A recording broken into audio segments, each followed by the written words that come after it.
রাধে রাধে, জয় শ্রীকৃষ্ণ। আমার কবিতার নাম স্ত্রী নামক বস্তু এই সংসারের প্রয়োজন, প্রিয়জন নয়। যতই করো আমার চুড়ুই, আমার টিয়ে, আমার কোকিল ময়না, ইচ্ছে থাকলেও মেটাই কি শখ যদি করো বায়না। সবার লাগি যতই করো সবাই প্রয়োজন ভাবে, স্ত্রীর লোক কখনো স্বামী পুত্র পরিবারের প্রিয়জন হয় না।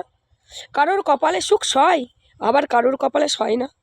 পরিবারের কটু কথা শুনতে শুনতে একসময় অভ্যেসে পরিণত হয়, তাই না? এ সমাজে বিয়ে নামক প্রথাটা ঠিক দিল্লিকা লাড্ডুর মতো, যে খাবে সেও পস্তাবে, যে না খাবে সেও পস্তাবে। ভাবে মনে মনে বিয়েতে আছে বুঝি সুখ যত, ভেবে দেখো মন সং সাজলে কি হয় আপন। বিয়ে মানে দুটি হৃদয় এক মন। রাধে রাধে, রাধে রাধে, জয় শ্রীকৃষ্ণ। আমার কবিতার নাম স্ত্রী নামক বস্তু এই সংসারের প্রয়োজন,